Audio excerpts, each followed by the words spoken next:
মাধ্যমিক খুব সামনেই, আর তার আগে তো তোমাদের রয়েছে টেস্ট পরীক্ষা।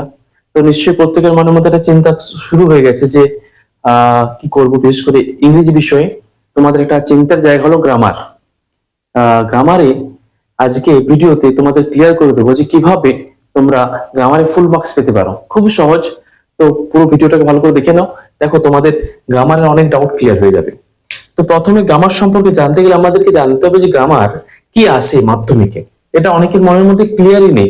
আমরা অনেক কিছু করছি, আমরা জয়েনিং করি, আমরা ডিগ্রি চেঞ্জ করছি, আমরা ভয়েস চেঞ্জ করছি, আমরা প্রচুর কিছু করছি, কিন্তু আসলে গ্রামারটা কি আসে সেটা আমাদের খুব জানা খুব প্রয়োজন। তো দেখো, গ্রামারের মধ্যে তোমাদের 12টা নাম্বার গ্রামার থাকে। 12 মার্কসের গ্রামার থাকে। তো 12 মার্কস গ্রামারের মধ্যে তোমাদের কি থাকবেই বলতো না, ভার্বের ফর্ম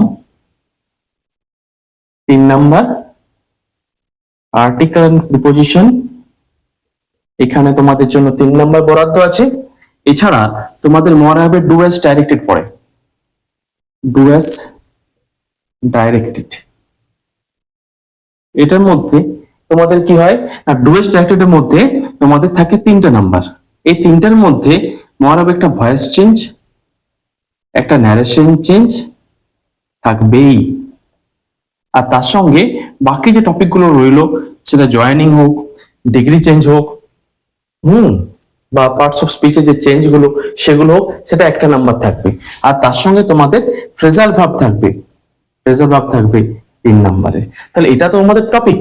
তাহলে আমাদের গুরুত্ব জায়গা কোনটা না, আমাদেরকে ভার্বের ফর্ম ঠিক করতে হবে। এবার সবচেয়ে কনফিউশনের জায়গা হচ্ছে ভার্বের ফর্ম। আমরা বুঝতেই পারি না যে ভার্বের ফর্ম কিভাবে হবে। আমি এখানে একটা ভার্বের ফর্ম লিখেছি, আর এটা সে তোমাদেরকে আমি দেখিয়ে দেবো যে ভার্বের ফর্ম করাটা কতটা ইজি। 3-এর 3 প্রত্যেকেই পাবে। আর্টিকেল এন্ড প্রিপোজিশন, এটা একটা কনফিউশনের জায়গা। আমি তোমাদেরকে বলে দেবো যে আর্টিকেল প্রিপোজিশন জন্য আমরা কিভাবে প্র্যাকটিস করব। ডু অ্যাজ ডাইরেক্টেড এর মধ্যে বাকি গ্রামার গুলো তোমরা করছি, কিন্তু ভয়েস চেঞ্জ আর ন্যারেশন চেঞ্জকে আমাদেরকে করতেই হবে। কারণ ভয়েস আর ন্যারেশন এই দুটো নাম্বার 3 নাম্বারের মধ্যে, 3 নাম্বার ডু অ্যাজ ডাইরেক্টেড এর মধ্যে 2 নাম্বার তোমার ভয়েস আর ন্যারেশন থেকে আসবে। তাহলে ভয়েস চেঞ্জ আর ন্যারেশন চেঞ্জ যেন ভুল না হয়, কোন ভয়েস চেঞ্জ কোন ন্যারেশন চেঞ্জ প্র্যাকটিস করবো আমি পুরো বলে দেবো। আচ্ছা, ফ্রেজাল ভার্ব 3 নাম্বার, এটা তোমাদেরকে প্র্যাকটিস করতে হবে। হার্ডলি হয়তো 40-50টা মতন ফ্রেজাল ভার্ব হয়, সেগুলোর মধ্যে ঘুরিয়ে ফিরিয়ে আসে। তো আমি তোমাদেরকে চাইলে তোমরা আমি লিস্ট প্রোভাইড করে দেবো। তো চলো দেখো, ফার্স্ট কাজ হচ্ছে আমাদের ভার্বের ফর্ম। আজকে ভার্বের ফর্মটা আমরা শিখে নিই, কিভাবে আমরা খুব সহজেই ভার্বের ফর্মকে করতে পারি। আমি এখানে একটা স্যাম্পল হিসেবে একটা ভার্বের ফর্মকে রেখেছি। কিভাবে ভার্বের ফর্ম করব, এটা অনেকের মনের মধ্যে ডাউট আছে। ফার্স্ট কাজ হচ্ছে পুরোটাকে আমাকে পড়তে হবে, পড়ে পরে এটা টেন্সটাকে বুঝতে হবে, এটা কোন টেন্সে আছে, কিসে আছে, এটা প্রেজেন্টে আছে কি পাস্টে আছে, না এটা আমার ফিউচার টেন্সে রয়েছে। এটা আমাকে বুঝতে হবে। ফার্স্ট একটা শব্দ আমি খুঁজে বার করবো এখানের মধ্যে থেকে, যেটা বলে দেবে যেটা কোন টেন্সে আছে। দেখো, রবীন্দ্রনাথ ইউজ টু, তারপরে দেওয়া আছে সিট স্যাট সিটিং। প্রথমে একটা ওয়ার্ড আমি পেয়ে গেলাম এখানে, ইউজড। এবার তোমরা বলো ইউজড এটা ভার্বের কত নাম্বার রূপ আছে। ইউজড, ইউজ হচ্ছে যদি 1 নাম্বার রূপ হয়, তাহলে ইউজড কত নাম্বার রূপ? ভার্বের 2 নাম্বার রূপ। আর ভার্বের 2 নাম্বার রূপ মানে পুরোটা কিসে আছে? পাস্টে আছে। তাহলে আমরা একটা শব্দ দেখে পুরোটা আইডেন্টিফাই করলে এটা পাস্টে আছে। তার মানেটা হলো যে আমার এই গল্পটা হচ্ছে পাস্টের গল্প, এবং আমাদেরকে কি করতে হবে না, বেশিরভাগটা এটা কিন্তু পাস্টেই হবে। এই কনফিউশনটা ফার্স্ট তোমাদের ক্লিয়ার করতে হবে। ফার্স্ট তোমাদেরকে পড়ে দেখতে হবে এবং একটা শব্দকে খুঁজে বার করতে হবে যেটা এই পুরোটা টেন্সটাকে ক্লিয়ার করে দেয়, প্রেজেন্টে আছে নাকি পাস্টে আছে। তাহলে যখন আমি দেখলাম ইউজড আছে, তার মানে এটা পাস্টে রয়েছে। চলো এবারে আমরা ফিল আপ করি। Rabindranath use to sit sat sitting, কি হবে বলো তো?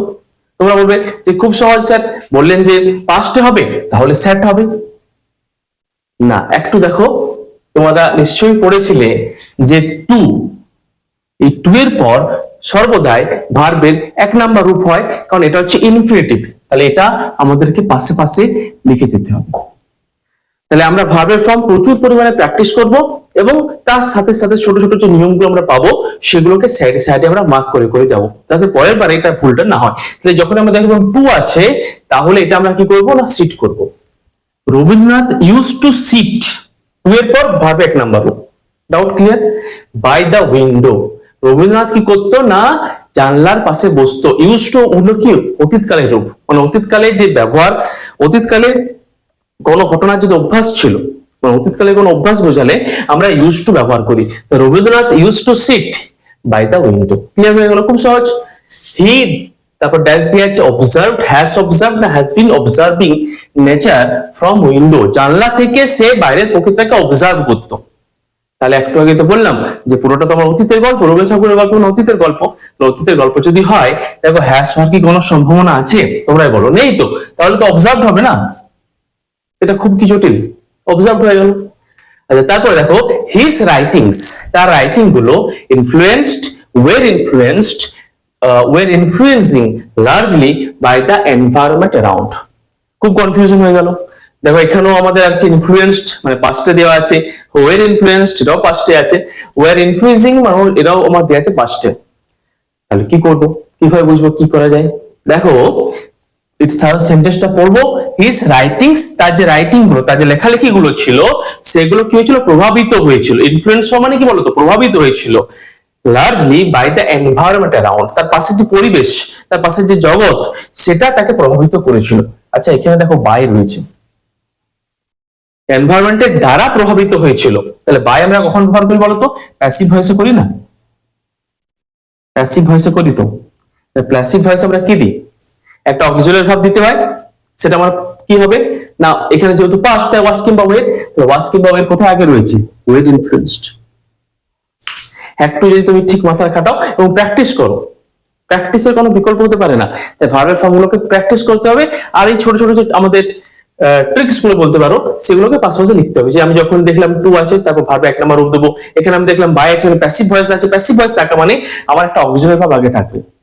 এখানে যেহেতু পাস্ট তাই ওয়ের আছে, প্রেজেন্ট থাকলে আর ইস আর এর মধ্যে থাকতো। তো এইভাবে আমাদেরকে করতে হবে। তো 3 নাম্বার কেউ আটকাতে পারবে না। আর্টিকেল প্রিপোজিশনও থাকে 3 নাম্বার। দেখো এখানে আমি তোমাদেরকে দিয়েছি তোমাদের বইয়ের রানওয়ে কাইটের। মনে রাখবে যে যে ট্রেনটা চেঞ্জ হতে চলেছে, সেটা কিন্তু টেক্সট বুক থেকে তোমাদের কোশ্চেনের পরিমাণ কিন্তু বাড়ছে। যদি খুব ভালো করে লক্ষ্য করা যায়, তাহলে টেক্সট বুক থেকে আর্টিকেল প্রিপোজিশন, টেক্সট বুক থেকে গ্রামার, এগুলো কিন্তু খুব ইম্পর্টেন্ট। তাই টেক্সট বুকটা যখন পড়বে, তখন সেই টপিক থেকে তোমরা প্রচুর পরিমাণে গ্রামার প্র্যাকটিস করবে, যাতে কোনো কিছু না আটকে যায়। তো দেখো এখানে কি আছে, but we use to quarrel, আমরা ঝগড়া করতাম। আ গুড ডিল, তোমার নিশ্চয় মনে পড়ছে, কাদের সাথে করতাম? চিলড্রেনদের সাথে করতাম। তাহলে কি হবে? সাথে হলে আমরা জানি উইথ দিতে হয়, উইথ মেনল্যান্ড চিলড্রেন। আর শীতকালের সময় তাহলে কি হয়? আমাদের ঋতুর আগে ইন হয়, ইন উইন্টার। কোনো অসুবিধা আছে? কোনো অসুবিধা নেই। তাহলে এটা নিশ্চয়ই তোমরা বুঝতে পারলে। ভার্বের ফর্ম, আর্টিকেল প্রিপোজিশন বুঝালাম। আচ্ছা, ডু এর ডাইরেক্টেড এর মধ্যে ভয়েস আর ন্যারেশনের গুরুত্ব কিন্তু মানে খুবই। এর মধ্যে তোমাদেরকে বলে রাখি যে ন্যারেশন তোমরা কিন্তু ইন্টারোগেটিভ সেন্টেন্স, যেগুলো কোশ্চেন, এগুলো বেশি প্র্যাকটিস করো। ইন্টারোগেটিভ সেন্টেন্স ন্যারেশন আসার সম্ভাবনাটা বেশি, এবং সেগুলোও কিন্তু হলো তোমার বই থেকে। মানে টেক্সচুয়াল যতগুলো হবে তোমাদের 8টা যে প্রোজ পোয়েম রয়েছে, সে 8টার থেকে ধরে ধরে তোমরা প্রত্যেকটা grammar, voice change, narration change, joining, এগুলোকে প্র্যাকটিস করো। আমি তোমরা যদি চাও তাহলে আমাকে অবশ্যই জানাবে। আমি তোমাদেরকে প্রত্যেকটা টপিক থেকে বেস্ট যে গ্রামার গুলো ইম্পর্টেন্ট রয়েছে, সেগুলো আমি তোমাদের জন্য প্রোভাইড করে দিতে পারি। তো সেই ক্ষেত্রে এই কোশ্চেন যেগুলো ইন্টারোগেটিভ সেন্টেন্স, তার ন্যারেশন চেঞ্জ কিন্তু বেশি ইম্পর্টেন্ট, ভয়েস চেঞ্জ খুব সহজ পড়ে। তো এগুলোকে প্র্যাকটিস করতে হবে। ফ্রেজাল ভার্ব আমি কি বললাম, 40 থেকে 50টা ফ্রেজাল ভার্ব তোমরা করে যাবে, তার মধ্যেই তোমাদের গ্রামার হবে। তাহলে গ্রামারে তোমাদের 12টা নাম্বার কেউই আটকাতে পারবে না। আর মনে রাখবে, মাধ্যমিক কিন্তু গ্রামার খুব ইম্পর্টেন্ট, এবং তার সঙ্গে রাইটিং হবে। তোমাদের রাইটিং এর ভিডিও খুব তাড়াতাড়ি নিয়ে আসবো। তো তোমরা কিন্তু গ্রামারে এই 12টা নাম্বার এইভাবে সুরক্ষিত করতে পারবে। আশা করি অনেকটা হেল্পফুল হলো। এরপরে আমি আরো নতুন নতুন ভাবে ফর্ম নিয়ে এসে তোমাদেরকে এই 12 নাম্বার পেতে সাহায্য করবো।